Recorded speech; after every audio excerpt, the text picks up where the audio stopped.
اتقوا الله حق تقاته ولا تموتن إلا وأنتم مسلمون. بالله من الشيطان. حسنات يذهبن السيئات. بالله من الرجيم. كلا بل ران على قلوبهم ما كانوا يكسبون. وقال النبي صلى الله عليه وسلم: من سرته حسنته وساءته سيئته فهو مؤمن. Rawahu Tabrani. Hadirin sidang jamaah salat Jumat yang dirahmati Allah Subhanahu wa taala. Iman adalah merupakan intan yang paling mahal dan mutiara paling berharga. Iman adalah kekuatan yang menggerakkan seorang mukmin untuk melakukan berbagai macam kebaikan. Iman yang kuat yang dimilikinya insya-Allah akan memudahkannya mengucapkan kalimat La ilaha illallah Muhammadur Rasulullah di akhir hayatnya. Oleh karena pentingnya kekuatan dan nilai iman dalam diri kita, maka sudah selayaknya kita senantiasa mengontrol serta memonitor bagaimana kualitas iman kita. InsyaAllah dengan selalu kita memantau kondisi iman kita, selalu melihat parameter iman kita, mudah-mudahan kita senantiasa memperbanyak kebaikan, karena al-imanu yazidu wa yanqus. Mereka yang senantiasa memperbanyak amal solehnya, maka akan bertambah kekuatan imannya. Wa yanqusu bil ma'siyah, dan senantiasa berusaha menghindarkan dirinya tidak melakukan kemaksiatan, karena kemaksiatan tersebut akan membuat iman terkikis, usang, dan bahkan bisa hilang dalam dirinya. Maka hadis yang barusan kita bacakan tadi, bagaimana di sana Rasulullah sallallahu alaihi wasallam memberikan sebuah informasi yang luar biasa kepada kita, bagaimana cara kita mengukur iman dalam diri kita. Maka judul yang kita angkat pada hari ini adalah sedih dan gembira, bagian daripada barometer atau parameter mengukur iman kita. Di mana Rasulullah sallallahu alaihi wasallam bersabda, "Man sarrathu hasanatuh wa sa'athu sayi'atuh fahuwa mu'min." Rawahu Tabrani. Barang siapa yang bergembira ketika dia berhadapan dengan kebaikan dan bersedih ketika dia berhadapan dengan kemaksiatan, fahuwa mu'min. Rasulullah mengatakan dia adalah seorang mukmin. Gembira dan sedih adalah merupakan barometer mengukur iman seseorang. Gembira yang dimasukkan di sini adalah ketika seseorang berhadapan dengan kebaikan atau ada peluang melakukan kebaikan di depannya, maka dia adalah merupakan orang yang pertama melakukannya. Itu tanda orang beriman. Di lain waktu ketika dia berhadapan dengan kemaksiatan dan kejahatan, maka dia berusaha menghindarkan dirinya tidak melakukan, bergembira kemudian bersedih ketika melakukan kejahatan yang akan dilakukannya, tidak mau melakukannya. Maka Rasulullah mengatakan itu tanda iman seseorang baik. Jamaah rahimakumullah, kenapa seseorang ketika berhadapan dengan kebaikan disebutkan bagian dari tanda keimanan? Alasan yang pertama bahwa karena dia menyadari bahwa sekecil apapun kebaikan yang dia lakukan, maka akan dicatat di sisi Allah Subhanahu wa taala. Sebagaimana dalam surat Saba ayat 3 dan surah Al-Zalzalah ayat 7, Allah menyebutkan bahwa intinya semua kebaikan meskipun kecil kita lakukan akan dicatat di sisi Allah Subhanahu wa taala. Alasan yang kedua, dia menyadari bahwa sekecil apapun kebaikan yang dia lakukan, maka Allah Subhanahu wa taala akan membalas kebaikan tersebut dengan berlipat. Berdasarkan surah An-Nisa ayat 40, Surah Al-Baqarah ayat 261, dan dalam hadis-hadis sahih disebutkan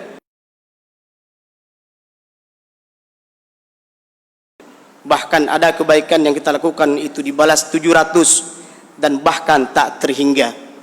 Maka oleh karena itu, ayat dan hadis Rasulullah ini memberikan sugesti kepada kita untuk bersemangat dalam melakukan kebaikan meskipun itu kebaikannya kecil.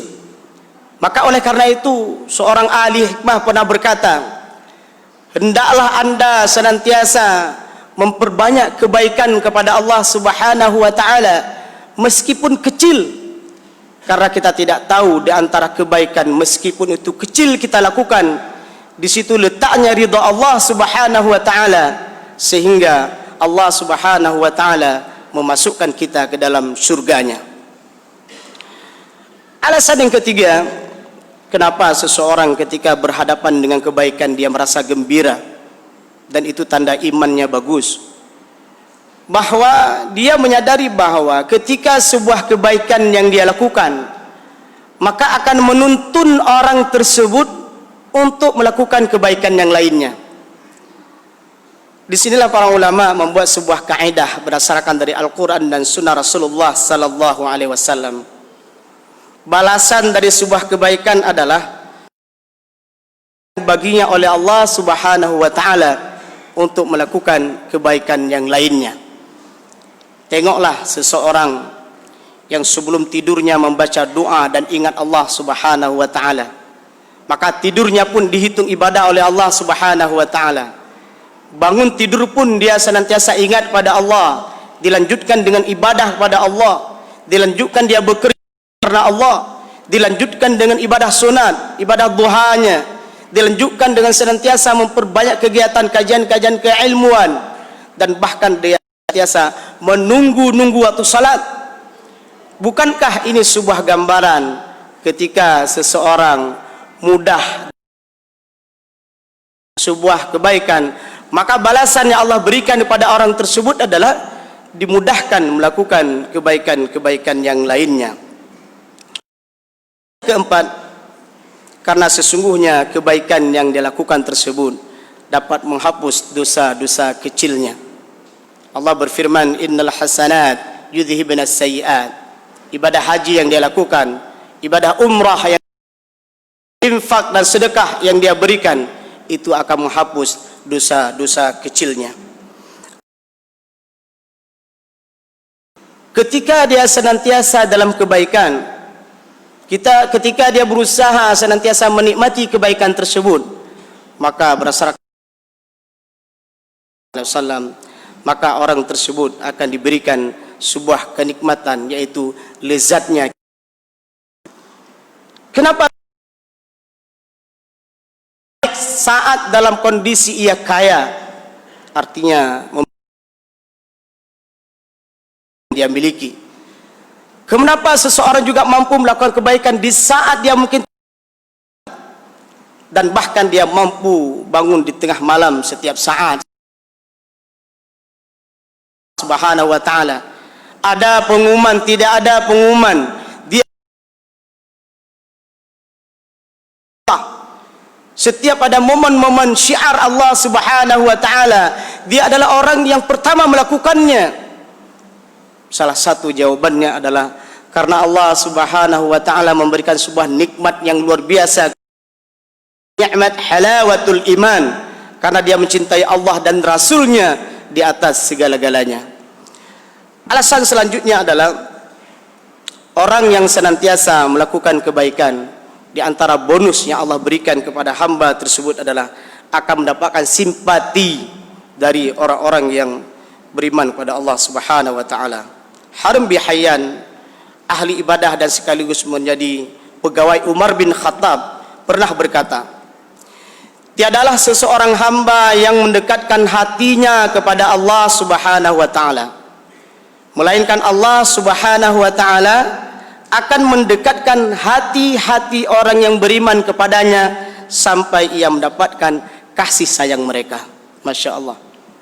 Ternyata kesolehan, kebaikan yang dilakukannya, Allah dan Rasulnya cinta kepadanya, Allah dan Rasulnya sayang kepadanya, bahkan teman-teman sepergaulannya, kawan karib kerabatnya, orang-orang yang ada di dekatnya dan sekitarnya, diberikan juga bonus para orang tersebut sehingga dia merasa simpati kepada orang yang beriman dan beramal soleh tersebut. Maka jamaah rahimakumullah, bersegera memperbanyak kebaikan kepada Allah, karena begitu banyak alasan bahwa orang yang melakukan kebaikan akan mendapatkan simpati dari orang-orang yang ada di sekitarnya, dan bahkan dia dikenal sebagai orang ahli kebaikan. Jamaah rahimakumullah, yang kedua, kenapa seseorang yang ketika berhadapan dengan kemaksiatan dia merasa bersedih dan tidak mau melakukannya? Alasan yang pertama adalah karena dia mengetahui bahwa setiap kejahatan yang dilakukan sekecil apapun akan dicatat di sisi Allah Subhanahu wa taala. Meskipun kita tahu bahwa kalau kebaikan hanya berniat saja Allah sudah tulis, namun kejahatan ketika kita melakukan baru kemudian dicatat. Namun demikian jamaah rahimakumullah, berhati-hatilah, sekecil apapun kejahatan maka hindarilah. Karena kita tidak tahu di antara kejahatan-kejahatan meskipun itu kecil, ternyata di sana letaknya murka Allah Subhanahu wa taala, sehingga menghantarkan orang tersebut ke dalam neraka Allah Subhanahu wa taala. Alasan yang kedua, bahwa orang yang ketika berhadapan dengan kejahatan dia merasa bersedih, bagian dari tanda keimanan adalah sebagaimana hadis Rasulullah sallallahu alaihi wasallam menyebutkan bahwa tidaklah sebuah kejahatan yang dilakukan maka itu akan menjadi titik hitam di hatinya. Ketika dia bertaubat, maka hapuslah titik hitam tersebut. Ketika dia melakukan dosa, maka titik hitam itu terus ada dalam hatinya. Kemudian dia tidak bertaubat, bertambahlah titik hitam tersebut sampai menutup hatinya. Sehingga Allah berfirman, ya, penjelasan daripada hadis ini menjelaskan, merinci daripada Al-Quran, kalla bal rana ala qulubihim ma kanu yaksibun. Tidaklah semua hal yang dilakukan tersebut akan menutupi hatinya. Disinilah puncak atau klimak daripada kejahatan seseorang yang terus menerus dilakukan. Sehingga Allah pun berfirman di dalam Al-Quran, innal ladzina kafaru sawa'un alaihim a'anzartahum am lam tunzirhum la yu'minun. Itu karakter orang kafir. Diingatkan, tidak diingatkan, sama saja bagi mereka.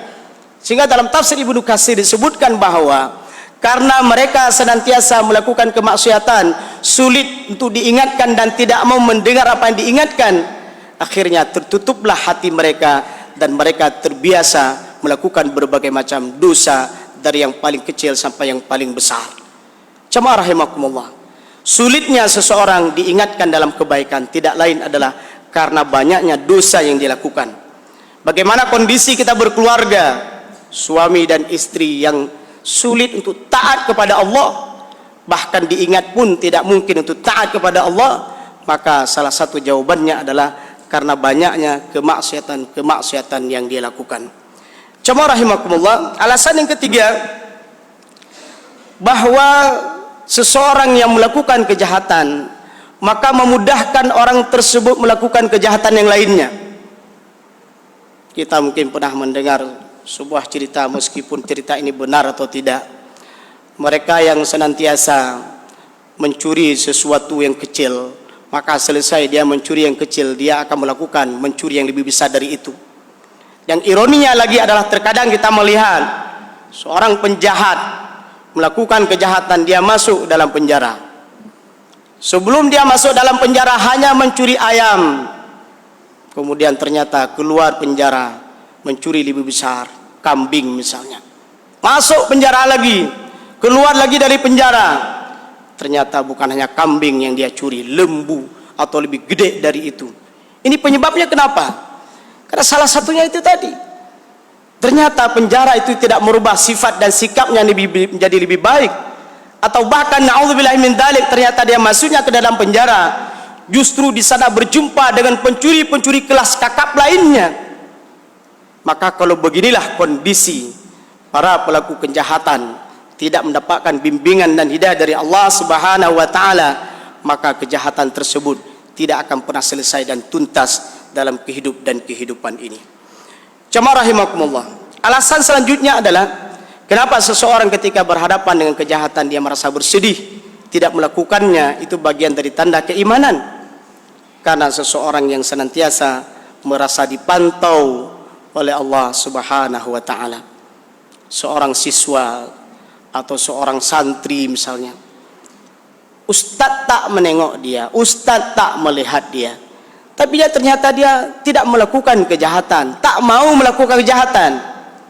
Ketika ditanya, kenapa kau tidak melakukan kejahatan? Alasan apa yang membuat kamu mengurung dirimu tidak melakukan kejahatan, niatmu tidak melakukan kejahatan? Dengan kalimat sederhana dia menjawab, ustadz saya tidak melihat saya, guru saya tidak melihat saya, tapi Tuhannya ustadz saya, Tuhannya guru saya itu melihat saya. Muraqabatullah, atasan tak melihat saya. Mungkin orang-orang yang diberikan amanah untuk melihat kondisi saya sebagai karyawan tak melihat saya, tapi Tuhannya atasan saya melihat saya. Sifat muraqabatullah seperti inilah yang menghalangi seseorang berbuat maksiat kepada Allah Subhanahu wa taala. Saat dia sendiri, saat tak ada yang melihatnya, saat tak ada yang memantaunya, dia senantiasa menahan diri tidak melakukan kemaksiatan. Jamaah rahimakumullah, bergembira, bersemangat ketika ada momen kebaikan di depannya melakukannya, dan bersedih mengurung diri tidak melakukan kemaksiatan ketika itu ada di hadapannya. Maka Rasulullah sallallahu alaihi wasallam menyebutkan fahuwa mu'min. Mudah-mudahan Allah Subhanahu wa taala menggolongkan kita menjadi pribadi-pribadi yang iman kita kuat kepada Allah Subhanahu wa taala, dengan terus memonitor iman kita, menjaga kualitas iman kita. Mudah-mudahan di akhir hidup kita Allah Subhanahu wa taala memudahkan kita untuk mengucapkan sebuah kalimat la ilaha illallah Muhammadur Rasulullah dakhalal jannah. Tidaklah orang mengucapkan la ilaha illallah Muhammadur Rasulullah melainkan Allah berikan sebuah nikmat, dimasukkan ke dalam syurganya. Mudah-mudahan kita termasuk dalam golongan itu. Amin ya rabbal alamin. Barakallahu li wa lakum fil Qur'anil azim wa naf'ani wa iyyakum bima fihi minal ayati wa dzikril hakim wa taqabbala minni wa minkum tilawatahu innahu huwas samiul alim.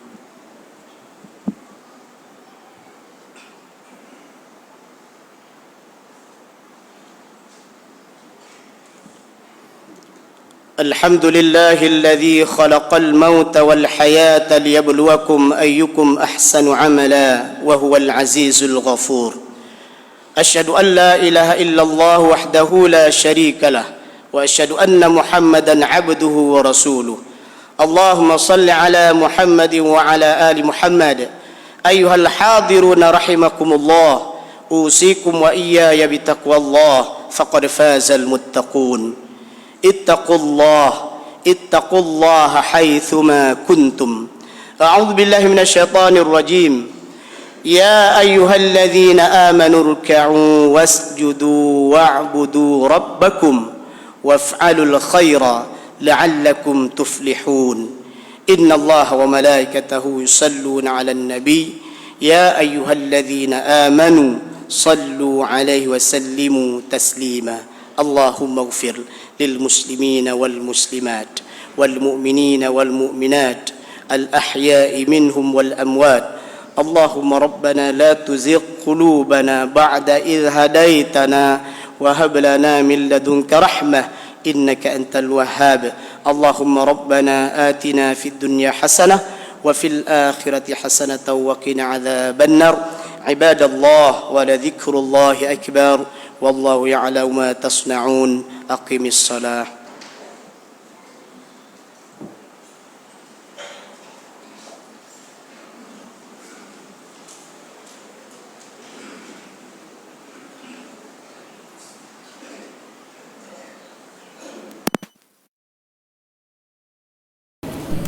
الله أكبر الله أكبر أشهد أن لا إله إلا الله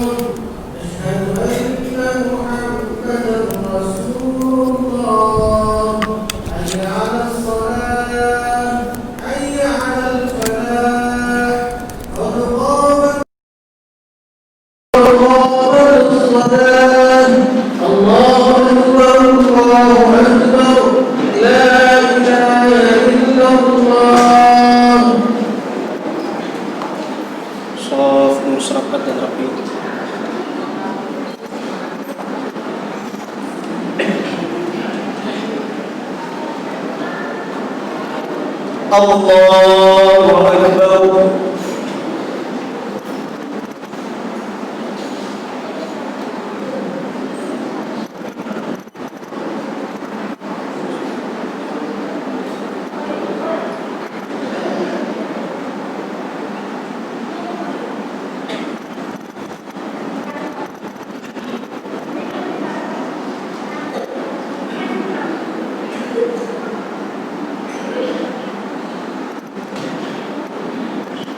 بسم الله الرحمن الرحيم. الحمد لله رب العالمين. الرحمن الرحيم. مالك يوم الدين. إياك نعبد وإياك نستعين. اهدنا الصراط المستقيم. صراط الذين أنعمت عليهم غير المغضوب عليهم ولا الضالين.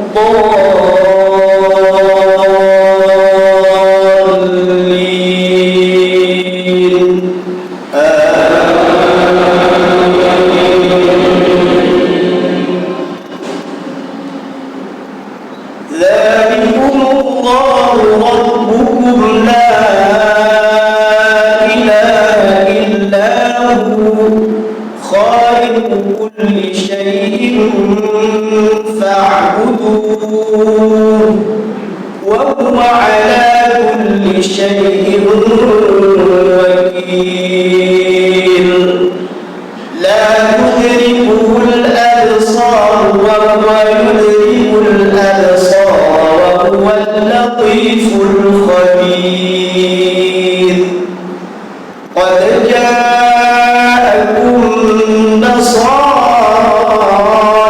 من ربكم فمن أبصر فلنفسه ومن عمي فعليها وما أنا عليكم بحفيظ.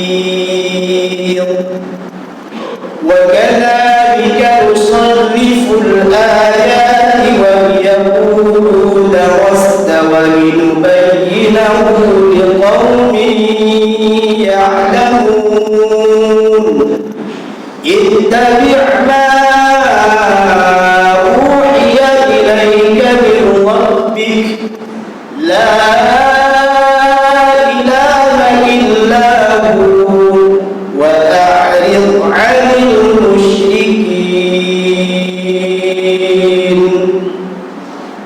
الله أكبر.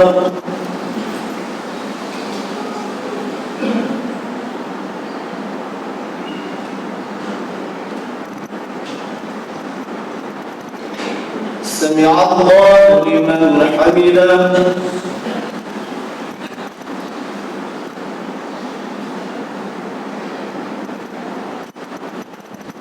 الله أكبر.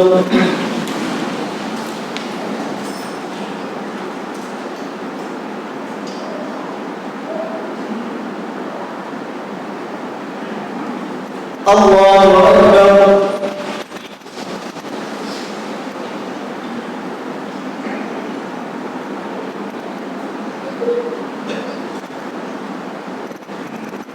الله أكبر.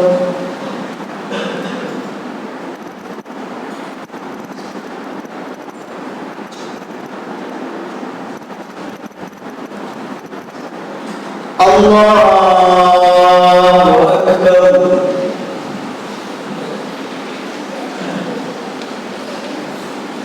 بسم الله الرحمن الرحيم. الحمد لله رب العالمين. الرحمن الرحيم. مالك يوم الدين. إياك نعبد وإياك نستعين اهدنا الصراط المستقيم صراط الذين أنعمت عليهم غير المغضوب عليهم ولا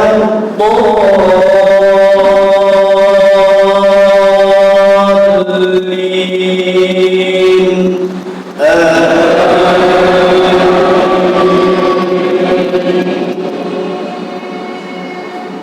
ولو شاء الله ما أشركوا وما جعلناك عليهم حفيظا وما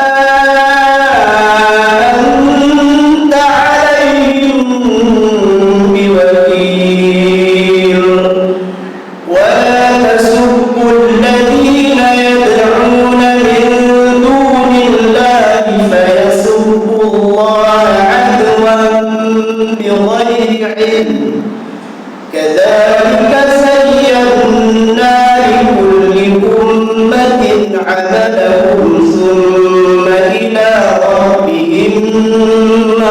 عملهم ثم إلى ربهم مرجعهم فينبئهم بما كانوا يعملون وأقسموا بالله جهد أيمانهم لئن جاءتهم آية ليؤمنن بها قل إنما الآيات عند الله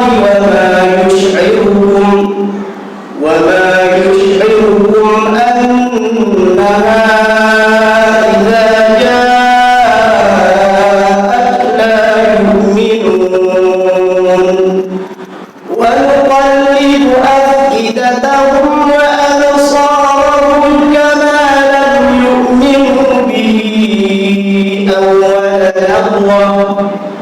كما لم يؤمنوا به أول مرة ونذرهم في طغيانهم يعمهون الله أكبر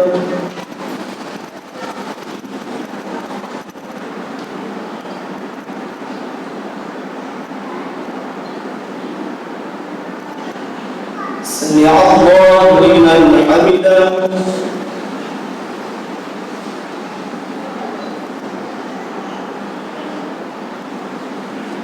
الله أكبر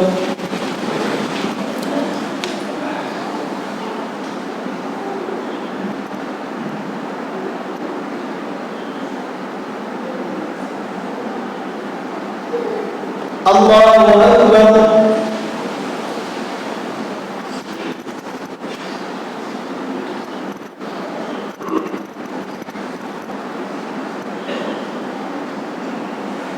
الله أكبر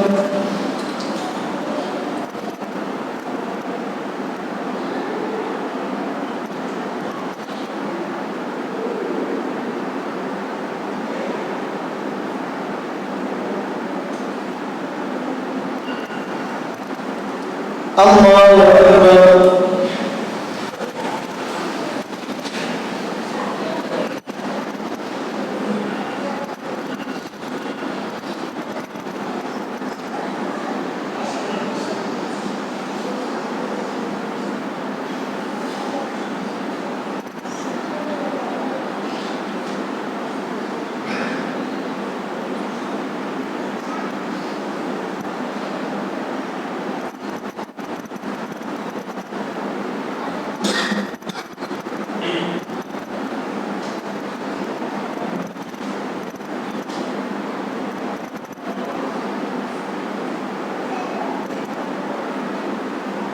السلام عليكم ورحمة الله